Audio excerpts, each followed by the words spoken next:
আবার চলে এসেছি একটি জায়গায় এবং আপনারা দেখতে পাচ্ছেন পিছে এই এই সেই বিখ্যাত বনখড়িয়া রোড। আজকে আপনাদেরকে দেখাবো এই বনখড়িয়া রোডের কিছু সৌন্দর্য এবং কিছু গুরুত্বপূর্ণ কথা। এই রোডটি গাজীপুরের অনেক একটি ভাইরাল রোড এবং এই রোডটি সম্পর্কে আরও কিছু আমি আপনাদের দেখাবো, তার জন্য আপনারা আমাদের ভিডিওর সাথেই থাকুন।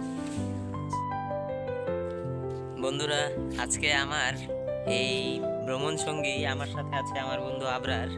বন্ধু, তোমার কাছে কেমন অনুভূতি হচ্ছে? এই তো ভালো। তুমি ভালো আছো? আছি আলহামদুলিল্লাহ। সবাইকে হ্যালো জানাও।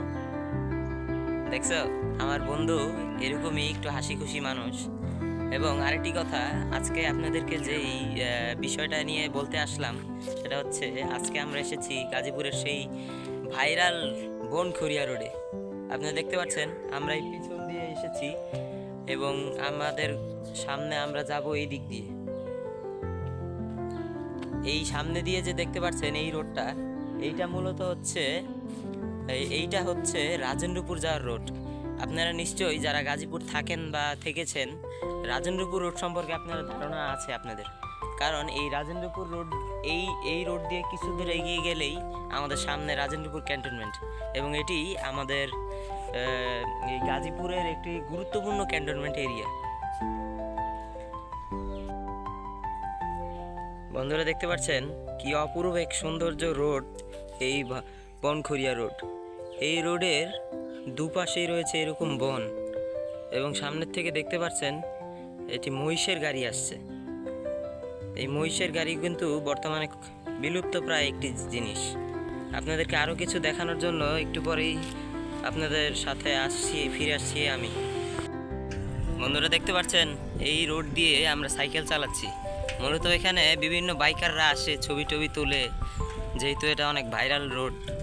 এই রোডটা দিয়ে সাইকেল চালিয়ে আসলে অনেক মজা পাওয়া যায়। আসলে যারা এখানে আসবেন, না আসা পর্যন্ত আপনাদের এটা ভালো লাগবে না।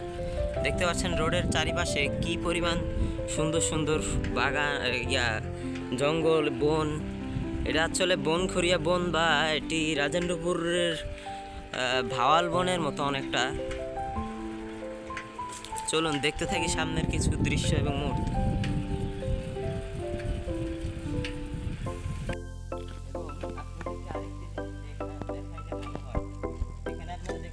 রাস্তার পাশে আমরা একটু রাস্তাটা দেখাবো।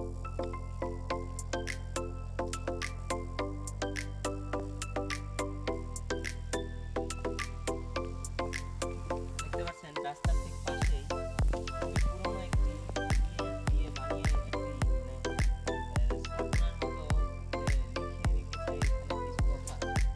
এখানে লেখা, এটা হচ্ছে বনখড়িয়া বিট জাতীয় উদ্যান রেঞ্জ। এটা হচ্ছে এখানে বাগানের পরিমাণ 27.32 হেক্টর এবং চারার সংখ্যা 68,300।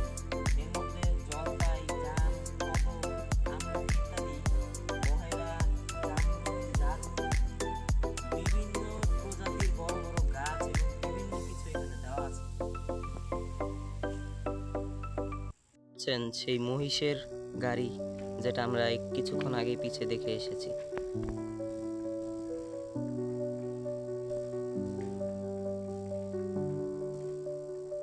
মহিষগুলো খুবই সুন্দর, এবং বর্তমানে আপনারা জানেন এই মহিষের গাড়ি কিন্তু খুব একটা দেখা যায় না।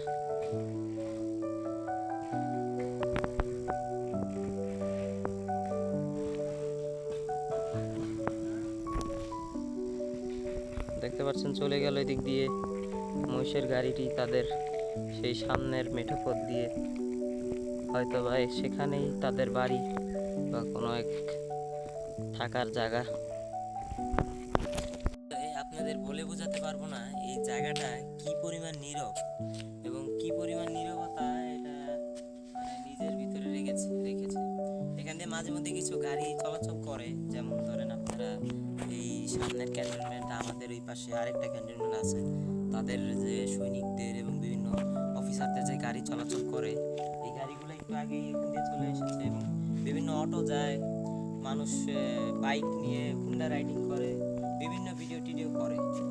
এবং এই রোডটি আরেকটি ভাইরাল হওয়ার আরেকটি কারণ হচ্ছে এখান দিয়ে যে মানুষের এইরকম রোড আসলে বাংলাদেশে খুব বেশি নেই। শুধু গাজীপুর অঞ্চলেই এই রোডটি বেশি। দেখতে পাচ্ছেন বন্ধুরা, এই রোড এবং রোডে আসছে মানুষ অনেক ঘোরাফেরা করার জন্য। এবং আমরা এখন নিচে গিয়ে একটা জিনিস দেখাবো আপনাদেরকে। এখানে এরকম অনেক জায়গায় আছে, এরকম মানে বনের ফাঁকে ফাঁকে এরকম বড় মাঠের মতো বিস্তৃত এলাকা। এই এলাকাগুলো আসলে আশপাশে তো এখানে কোনো মানুষ তেমন থাকে, বসবাস নেই, তবে মানুষ এখানে মাঝে মধ্যে আসলে এখানে আসে। এবং আপনাদের শুনছেন নাকি জানি না, খুবই কাছেই রেল স্টেশন এবং তার রেল লাইনের থাকার কারণে এখানে ট্রেন যাতায়াত করে এবং এই আওয়াজ খুব সুস্পষ্টভাবে এখানে শোনা যায়।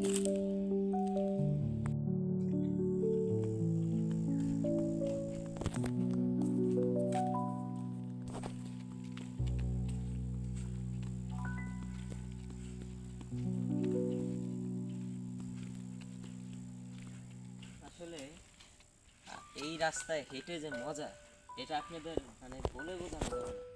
আপনারা আসলেই এখানে বুঝতে পারবেন। শুধু বন্ধ করো।